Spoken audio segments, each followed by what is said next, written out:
Today's biggest international story is that Iran is officially reviewing a new U.S. proposal, while Donald Trump increases pressure on Tehran to accept an agreement that could bring the current conflict closer to an end. According to Reuters and AP News, negotiations are still ongoing, and no final deal has been signed yet. But both sides appear to be exploring a temporary framework designed to reduce tensions and prevent the war from escalating further. Reports suggest that the proposed understanding could focus first on ending active military operations, then addressing the Strait of Hormuz crisis, and finally opening a wider negotiation process for a larger agreement later on. Reuters also noted that several major issues, especially Iran's nuclear program and shipping security in the Gulf, remain unresolved. To fully understand the situation, it's important to look at the bigger picture. Reuters reported that the United States and Iran are discussing what could become a short-term memorandum rather than a permanent peace treaty. The reported framework may involve three major stages. First, an official halt to military operations. Second, efforts to stabilize and reopen the Strait of Hormuz. Third, a 30-day negotiation window aimed at discussing broader diplomatic and economic issues between both countries. In other words, this would not necessarily end all tensions permanently, but it could create enough breathing room to stop the immediate crisis from spiraling further. One of the most critical elements in this entire conflict is the Strait of Hormuz itself. Reuters explained that a huge percentage of the world's oil and gas shipments pass through this narrow waterway every day. Any disruption there immediately affects global energy markets, shipping routes, and fuel prices worldwide. AP News also reported that hundreds of commercial vessels have faced delays and uncertainty because of the conflict, creating pressure across global supply chains. This means the outcome of these negotiations will not only affect the United States and Iran, but also countries across Europe, Asia, and the Middle East that depend on stable energy markets and uninterrupted shipping. Donald Trump's approach to the negotiations has been especially aggressive. Reuters and AP both reported that Trump publicly stated Iran wants a deal and warned that if Tehran refuses the proposal, military operations could resume with even greater intensity. Reuters noted that Trump initially sounded optimistic about reaching an agreement, but later used much stronger language on Truth Social, warning Iran about possible consequences if negotiations failed.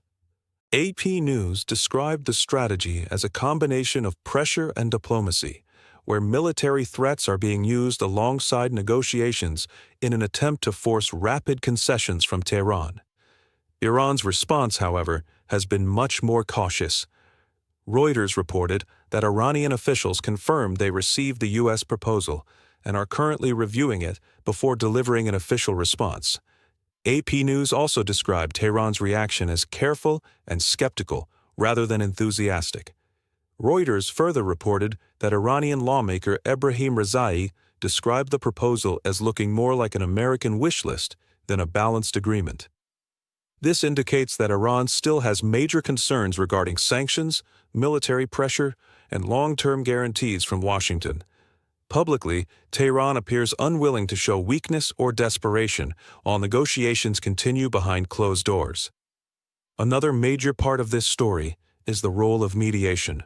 Reuters reported that Pakistan has emerged as an important diplomatic bridge between both sides. Iranian Foreign Minister Abbas Araghchi reportedly held discussions with Pakistan's Foreign Minister Ishaq Dar as efforts to reduce tensions intensified. Pakistani officials also suggested that an agreement could come sooner rather than later, according to Reuters. AP News similarly noted that Pakistan has been involved in keeping communication channels open between Washington and Tehran. This mediation matters because direct trust between the United States and Iran remains extremely low, meaning third-party diplomacy may be essential for any agreement to succeed. China has also become deeply involved in the diplomatic picture. According to AP News, Iranian Foreign Minister Abbas Araghchi traveled to Beijing and met Chinese Foreign Minister Wang Yi, who expressed serious concern about the conflict and emphasized the need for a broader ceasefire. AP also reported that China's close economic relationship with Iran gives Beijing significant influence over Tehran. At the same time, the Trump administration is reportedly encouraging China to pressure Iran into accepting a compromise. This highlights how the conflict is no longer just a U.S.-Iran issue. It has become part of a much larger geopolitical struggle involving major world powers. Despite diplomatic efforts, the military situation on the ground remains extremely fragile. AP News reported that U.S. forces fired on an Iranian oil tanker while Tehran was reviewing American proposals. Reuters also reported that U.S. naval forces disabled an Iranian-flagged vessel accused of violating the blockade in the Gulf. At the same time, Reuters mentioned that Trump temporarily paused a naval mission aimed at reopening shipping routes through the Strait of Hormuz. These developments show that military pressure and diplomacy are happening simultaneously, increasing the risk that even a small incident could derail negotiations completely. Looking at the timeline of events helps explain why this crisis has become so dangerous. According to AP News, the war began escalating earlier this year, eventually leading to international concerns about regional stability and global trade disruption. A ceasefire was later announced, but Reuters and AP both reported that direct talks failed to produce a final settlement. Although the ceasefire has largely held for now, the broader conflict remains unresolved. Reuters described the current memorandum proposal as an attempt to stabilize the immediate situation rather than fully solve every issue dividing the two countries. In many ways, the real battle has now shifted from the battlefield to the negotiating table. Financial markets have already reacted strongly to every new headline connected to the negotiations. Reuters reported that oil prices fell sharply after reports suggested a possible agreement was being discussed.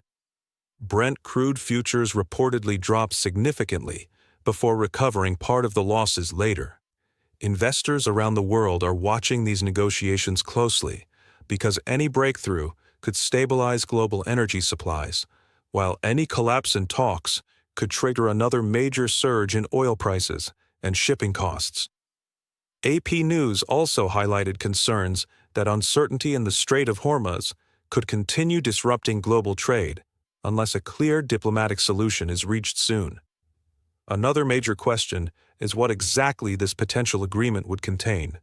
Reuters reported that discussions may include reopening shipping lanes, easing some U.S. sanctions, releasing frozen Iranian funds, and officially ending military operations. However, the most difficult issue remains Iran's nuclear program. Reuters explained that major disagreements still exist regarding highly enriched uranium stockpiles, inspections, and how long Tehran would limit nuclear activities. Even if a temporary agreement is reached, the hardest negotiations may still lie ahead, because neither side appears willing to fully compromise on these core security concerns. Iran has also made it clear that sanctions relief and the Strait of Hormuz are central parts of the negotiations. AP News reported that Iranian officials discussed sanctions, shipping security, and the nuclear issue during talks in Beijing. Reuters also mentioned that Iran had previously presented its own 14-point proposal, though it remains unclear how much overlap exists between Tehran's demands and Washington's latest offer. This uncertainty shows that both governments are still testing each other's red lines and political limits. At this stage, the most realistic conclusion is that a full peace agreement has not yet been achieved, and the possibility of renewed escalation still exists. Reuters reported that Iran continues reviewing the proposal, while the Trump administration projects confidence publicly. At the same time, AP News described Trump's strategy as a mix of diplomacy, pressure, and military signaling. In other words, this is not traditional diplomacy alone. It is pressure diplomacy, where negotiations, sanctions, military deployments, and economic threats are all being used simultaneously to shape the outcome. If this temporary memorandum is eventually accepted, the biggest immediate benefit would likely be the stabilization of shipping through the Strait of Hormuz and relief for global oil markets. However, Reuters and AP both suggest that if either side refuses to compromise on key demands, tensions could escalate once again very quickly. Trump's aggressive rhetoric and Iran's skepticism both show that while a deal may be possible, it is far from guaranteed. In the end, this story is far from over. Iran is still reviewing the American proposal. Trump continues increasing pressure. Pakistan is playing a mediation role. China is urging restraint, and global markets remain highly sensitive to every development. Based on Reuters and AP reporting, there is a real possibility of a temporary agreement, but many major obstacles still stand in the way of any lasting peace settlement. The coming days could determine whether diplomacy succeeds or whether the conflict enters an even more dangerous phase.